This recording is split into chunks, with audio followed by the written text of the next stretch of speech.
संत न छाड़े संतता, कोटिक मिले असंत।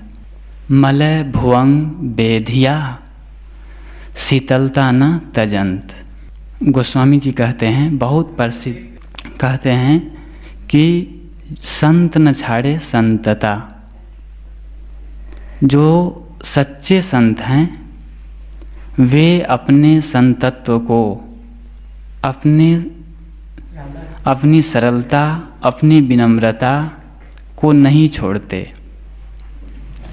कोटिक मिले असंत, चाहे करोड़ों असंत लोग क्यों न मिल जाए, लेकिन वे अपने संतत्व में, अपनी रहनी में अडिग रहते हैं।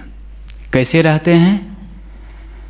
नीचे की पंक्ति में वे उदाहरण देते हैं। मलय भुवंग बेधिया, मलय मल्यागिरी चंदन, भुवंग सर्प, चंदन में सर्प लिपटा है, लेकिन शीतलता न तजंत। जो चंदन है वो अपनी शीतलता, अपनी सुगंधी बिखेरना देना नहीं छोड़ता। सर्प बेधा है, लिपटा हुआ है, लेकिन चंदन उसको तब भी सुगंध ही देता है, खुशबू ही देता है। इसका भाव यह है, संत न छाड़े संतता। जो असली संत है, सच्चे संत है, वे अपने संतत्व को नहीं छोड़ते, चाहे करोड़ों असंत क्यों न मिल जाए दुनिया में। जैसे मल्यागिरी चंदन सर्प के डसने पर भी उसको सुगंधी देता है। पूर्ण शांति एक साधु की साधुता होती है, एक साधु की संपत्ति होती है। पूर्ण शांति, अपने मनोगत, अपनी आत्मा की शांति, ये साधु की संपत्ति है। एक असली साधु की, सज्जन की संपत्ति क्या है? बाहर की जो संपत्ति है ये शरीर के लिए है, लेकिन जो अपनी है, प्राइवेट जीवन जीने के लिए, वह संपत्ति है पूर्ण शांति। और यह शांति कैसे बनी रहेगी, यह संपत्ति हमारे पास हमेशा कैसे रहेगी? इसके लिए प्रतिक्रिया विहीन मन, कलेश रहित मन का होना आवश्यक है। बिना प्रतिक्रिया रहित, रिलैक्स और कलेश रहित मन रहे बिना यह शांति, पूर्ण शांति, सरलता अपने मन में, अपने हृदय में नहीं आ सकती है। नमक यदि अपना गुण खारापन छोड़ दे तो वह दूसरे पदार्थ को नमकीन कैसे बना सकता है? कैसे कर सकता है? चीनी यदि अपना गुण मिठास छोड़ दे तो दूसरे पदार्थ को मीठा कैसे बना सकती है? नींबू यदि अपना गुण खटासपन छोड़ दे तो दूसरे पदार्थ को खट्टा कैसे कर सकता है? नहीं कर सकता। यदि नमक में खरापन नहीं है, नमकीन नहीं है, नमक खरापन नहीं है, तो नमक की कोई कीमत नहीं। नमक क्या हो जाएगा तब? धूल की तरह, बालू की तरह फेंक देंगे सड़क पर, बोरी बोरी, क्योंकि नमकीन नहीं है ना, उसमें उसका गुण नहीं है, इसलिए नमक का कोई मूल नहीं है। ये सब एक पहेली है, एक बातों को समझने के लिए कि हमारी जिंदगी में कैसे हम मन को और कैसे अपने आप को हम संभाल पाएं और अपनी शांति को, अपने गुण को हम बरकरार रख सकें। तो नमक में यदि नमकपन नहीं है, खरापन नहीं है, तो नमक की कोई कीमत नहीं। चीनी में यदि मिठास नहीं है तो चीनी की कोई कीमत नहीं। नींबू में यदि खट्टापन नहीं है तो उसकी कोई कीमत नहीं, वो दूसरों को प्रभावित नहीं कर सकता है। ठीक इसी प्रकार सज्जन और संत में यदि सरलता और शांति नहीं है, अपने एक संत और सज्जन अपनी सरलता, अपनी शांति को यदि वे छोड़ दें, भूल जाएं तो दूसरों को वे सरल और शांत कैसे कर सकते हैं? समझने की बात है कि यदि अपनी एक सज्जन, एक संत अपनी सरलता, अपनी शांति को भूल जाएं, छोड़ दें, तो दूसरे लोगों को वे सरल और शांत नहीं बना सकते। इसलिए जो यहाँ कहते हैं गोस्वामी जी कि अपना गुण, जो असली संत होते हैं, महापुरुष होते हैं, वे नहीं छोड़ते, चाहे जो भी परिस्थिति आ जाए और जितनी विपत्ति, जितनी आपत्ति बाहर आ जाए, परिस्थिति विपरीत हो जाए, लेकिन वे अपना गुण नहीं छोड़ते, चाहे मरना ही क्यों न पड़े। एक साधु नदी के किनारे बैठे थे। एक बिच्छू आया और पानी में बहने लगा। साधु बाबा अपनी अंगुली से बिच्छू को निकाला और फेंक दिया जमीन पर। साधु फेंक दिए। जैसे उंगली पर ऐसे उठाया तो बिच्छू खट से 2 बार डंक मार दिया, और जैसे फेंका तो फिर वो दौड़ा पीछे होकर के बिच्छू, और पानी में फिर तैरने लगा, फिर बहने लगा। साधु फिर उसको अंगुली से उठाते हैं और फिर फेंकते हैं जमीन पर। जितने बार वो उठाते हैं तो फिर 2 बार वो डंक मारता है बिच्छू अंगुली में। इस प्रकार वो बार बार साधु जो थे उसको निकालते और जमीन पर फेंकते, और बिच्छू बार बार फिर पानी में बहने लगता, वहीं मुड़ के जाता और डंक मारता। तो 2500 बार ऐसा होता रहा, और उस बाबा की, उस साधु की जो अंगुलियां थी, बिच्छू इतने डंक मार चुके थे कि लहू लुहान, खून खून हो गया था। एक दूसरा व्यक्ति ये सब देख रहा था, वो आया और कहा, बाबा आप ये क्या कर रहे हैं? ये बिच्छू आपकी उंगलियों को डंक मार मार करके लहू लुहान कर दिया है, खून खून हो गई है आपकी उंगलियां, और आप फिर इसको बचाने के चक्कर में लगे हैं। उस साधु ने कहा, बेटे ये अधम प्राणी एक बिच्छू है, और यह अपना धर्म नहीं छोड़ रहा है, अपना स्वभाव यह नहीं छोड़ रहा है। तो मैं तो एक साधु हूँ, तो मैं अपना धर्म दया करना, परोपकार करना मैं क्यों छोड़ूं? ये अधम प्राणी अपना धर्म नहीं छोड़ रहा है, बार बार डंक मारता है, बार बार उसी पानी की ओर बहता है और डंक मारता है, ये नहीं छोड़ रहा है। तो मैं तो एक साधु हूं, तो मेरा धर्म है दया करना, तो दया करना मैं क्यों छोड़ूं? ये मेरी संपत्ति है, मेरा धर्म है। भले उंगली में कहानी का भाव एक पक्ष में होता है, दोनों सर्वांग नहीं होता है। तो यहाँ अर्थ है कि चाहे जितनी प्रतिकूलता आ जाए वो नहीं छोड़ते। बिच्छू डंक मारता है। बिच्छू डंक ना मारे तो आश्चर्य, और बिच्छू डंक मारे तो क्या आश्चर्य? सर्प यदि फनफनाए ना, डसे ना, तो आश्चर्य है, लेकिन सर्प फनफनाए, डंक डसे तो क्या आश्चर्य है? बिच्छू का स्वभाव होता है डंक मारना, डसना। इसी प्रकार जो खल लोग होते हैं दुनिया में, कुछ उदंड लोग होते हैं, उनके स्वभाव होता है कटु शब्दों के बौछार रूपी डंक मारना। हमें, आपको, जो अच्छे लोग हैं, सज्जन हैं, उनको वे कटु शब्दों के द्वारा डंक मारते हैं। वे अपना स्वभाव बरतते हैं, उनको बरतने दें, वो बरतें, लेकिन हम उसमें फिसले ना। अपने स्वभाव में, अपनी शांति में, अपनी सज्जनता में, अपनी साधुता में, अपनी भक्ति में हम अडिग रहे। दुनिया के जितने महापुरुष हुए हैं वे लोग ऐसे ही किए। उनको सब जितने प्रतिकूलता कितनी झेलनी पड़ी, लेकिन वे उनको सहते गए और वे महान हो गए। महापुरुषों की एक जीवनी, महापुरुषों की एक जिंदगी उनकी मौत के बाद शुरू होती है।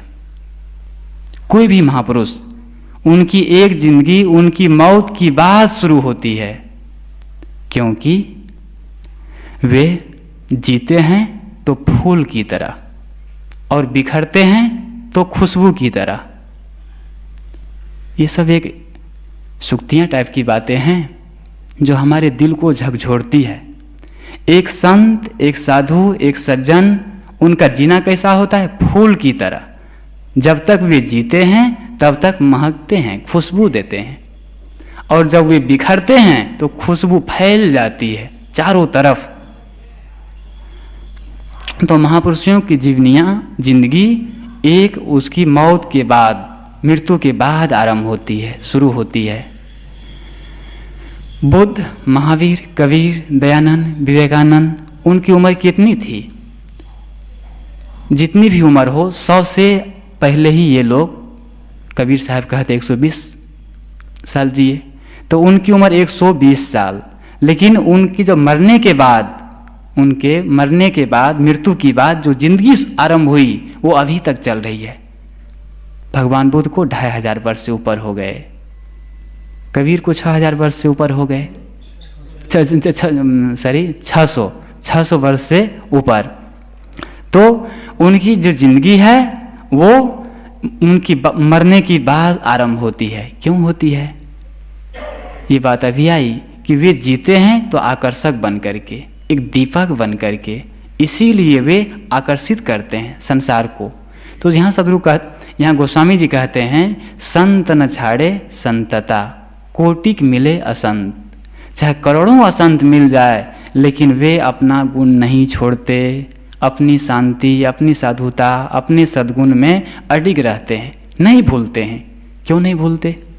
क्यों नहीं छोड़ते? क्योंकि वे इस संसार को जानते हैं और सांसारिकता को भी जानते हैं। वे अपने को तो जानते ही हैं, दूसरों को भी जानते हैं। वे परमार्थ को, मन की शांति को तो जानते ही हैं, लेकिन व्यवहार को भी जानते हैं, लोक को भी जानते हैं। वे धर्म को तो जानते ही हैं, लेकिन अधर्म को भी जानते हैं।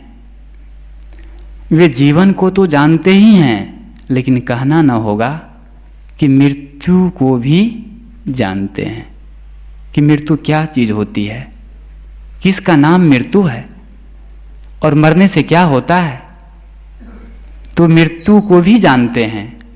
और जो वो असली चीज जानते हैं वह यह है कि वे जानते हैं कि मैं कहाँ जा रहा हूँ, मैं कहाँ जा रहा हूँ।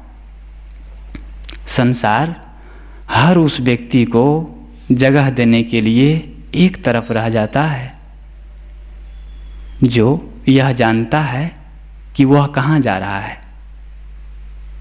ये बातों पर थोड़ा हम लोग ध्यान देंगे, थोड़ा सोचेंगे तो बहुत अच्छी बात समझ में आएगी और अंदर तक कि हमें कैसे जीना है और क्या करना है और क्या हम हो सकते हैं।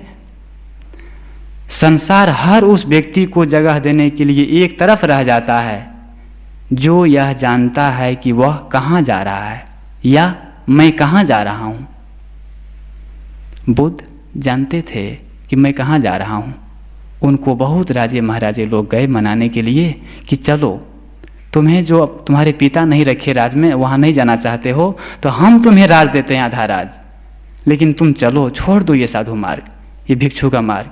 लेकिन बुद्ध नहीं, वे जानते थे कि मैं कहाँ जा रहा हूँ और मेरी यात्रा कहाँ है, मुझे क्या होना है।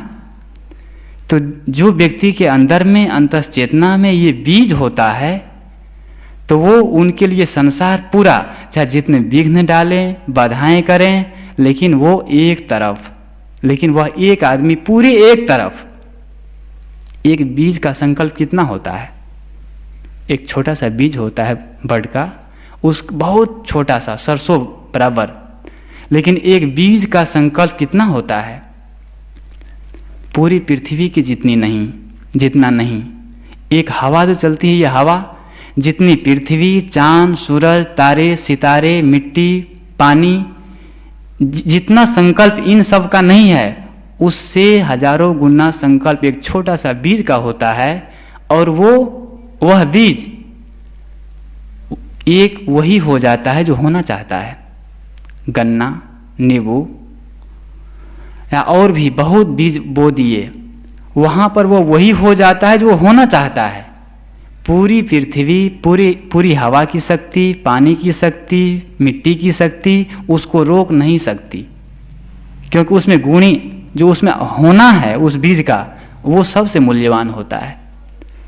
हम मानव में भी, मनुष्य में भी, हम सबके अंतः चेतना में भी एक बीज है और वह बीज है मुक्ति की, शांति की, परम आनंद की। सबके अंदर वो बीज है।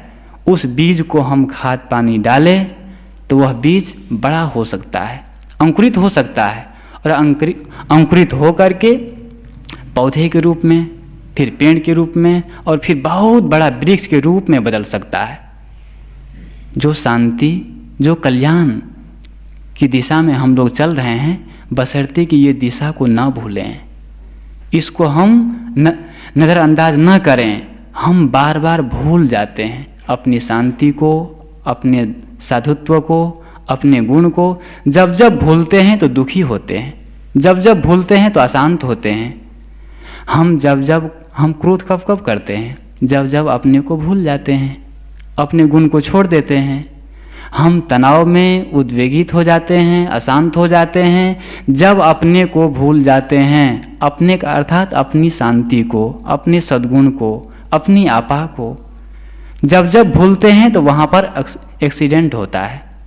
ड्राइवर जो होता है, गाड़ी चलाता है, तो गाड़ी चलाने में जब थोड़ी सी असावधानी हुई, नज़र इधर उधर हुई, तो बस एक्सीडेंट हुआ, ठोकर लगी और फिर खतरा है। इसी प्रकार हमारे हृदय रूपी जो वृत्तियाँ चल रही है, जो मन का जो एक बहाव है जो चल रहा है, सोचने में, देखने में, निर्णय लेने में, जब हम भूल करते हैं तो वहाँ पर अशांति आती है, तनाव आता है, क्रोध आता है। ये नहीं आएगा। कब नहीं आएगा? नहीं आएंगे जब हम इस गुण को न भूलें, उसमें बरकरार अपने आप को बनाए रखें। तो मैं कह रहा था कि संत न छाड़े संतता, कोटिक मिले असंत। गोस्वामी जी कहते हैं जो सच्चे संत होते हैं और सज्जन होते हैं, वे करोड़ों विघ्न बाधाओं को पाकर भी अपने गुण को नहीं छोड़ते। जैसे चंदन मलय भुवंग बेधिया शीतलता न तजंत। बहुत अच्छी ये चौपाई है, साखी है। एक में सिद्धांत और दूसरे में व्यवहार, एक में प्रैक्टिकल और एक में थ्योरी। संत न छाड़े संतता, कोटिक मिले असंत। मलय भुवंग बेधिया शीतलता न तजंत। शीतलता वो नहीं त्यागता। चंदन कैसा होता है? चंदन को काटो तो सुगंध देता है, घिसो तो सुगंध देता है, और आग में जला भी दीजिए तो क्या होता है? सुगंध ही देता है। काटने पर भी, घिसने पर भी और जलाने पर भी हर हाल में सुगंध देता है। जो चंदन काटने पर सुगंध ना दे, घिसने पर सुगंध ना दे और जलाने पर सुगंध ना दे, दुर्गंध देने लगे, तो समझ लीजिए कि वह चंदन नहीं हो सकता। वह तो एक समान लकड़ी हो सकती है और उसकी कीमत बहुत कम होगी। इसी प्रकार यदि हमारे अंदर में थोड़ी सी विघ्न पा करके कोई आदमी, एक साधु या कोई महापुरुष उद्वेगित हो जाएं, अशांत हो जाएं, उनकी अंदर से, अंतर चेतना से, मुख से चिंगारी निकलने लग जाए, तो समझ लीजिए कि वो संत नहीं, फिर असंत। मैं कहा कि सज्जन जो होते हुए जो भी हो जाए, वे अपने गुण नहीं छोड़ते। तो हम सबको भी अपने गुण को, अपनी भक्ति को, अपने साधना पथ को बरकरार रखना है। और जब ऐसा ही रखेंगे तो एक दिन निश्चित ही हम शांति और मुक्ति का हम अनुभव करेंगे, बशर्ते कि ये लक्ष्य, ये उद्देश्य हम ना भूलें। लक्ष्य न ओझल होने पाए, कदम मिलाकर चल, मंजिल तुम्हारे पग चूमेगी, आज नहीं तो कल। भटको न अपने पथ से तो सब कुछ पा सकते हो प्यारे, तुम भी ऊंचे उठ सकते हो, छू सकते हो नभ के तारे। बहुत सुंदर, इतना प्रेम से सहलाते हुए कहते हैं संत लोग कि लक्ष्य न ओझल होने पाए, तुम्हारी नज़रों से लक्ष्य जो है, उद्देश्य है कल्याण का, शांति का, मुक्ति का, ये ओझल न होने पाए तो क्या होगा? लक्ष्य न ओझल होने पाए, कदम मिलाकर चल। आइंस्टीन से पूछा किसी ने कि मैं कोई एक्सीडेंट विद्यार्थी ने पूछा स्टूडेंट ने कि मैं एवरेस्ट पर चढ़ना चाहता हूँ, माउंट एवरेस्ट पर चढ़ना चाहता हूँ, क्या करना होगा मुझे, कौन सी साधना करनी होगी? तो आइंस्टीन ने कहा, बेटे तुम्हारा हर एक कदम एवरेस्ट की तरह हो, एवरेस्ट की तरह तुम हर एक कदम को बढ़ाओ, इधर नहीं, केवल ऊंचाई की ओर ही तुम्हारे कदम चलने चाहिए। तुम चलते रहो तो निश्चित ही तुम एक दिन एवरेस्ट पर चढ़ जाओगे। हम लोग भी शांति रूपी एवरेस्ट, मुक्ति रूपी एवरेस्ट पर चढ़ना चाहते हैं, मंजिल को पाना चाहते हैं, तो कहते हैं कदम मिलाकर चल। एक एक कदम, एक एक क्रियाकलाप जो हमारे हैं, ये सब उसी की ओर हो तो कदम मिलाकर चल, मंजिल तुम्हारे पग चूमेगी। होगा क्या? धीरे धीरे मंजिल हमारे पैर बिल्कुल खिसकते जा रहे हैं और मंजिल नज़दीक आ रहा है, आज नहीं तो कल। इसलिए भटको न अपने पथ से तो सब कुछ पा सकते हो प्यारे। सब कुछ क्या है? एक शब्द बहुत सुंदर कहते हैं इसमें, प्यारे। हे प्यारे, हे बंधुओं, हे मित्रों, तुम सब कुछ पा सकते हो। सब कुछ क्या है? सब कुछ है मन की शांति।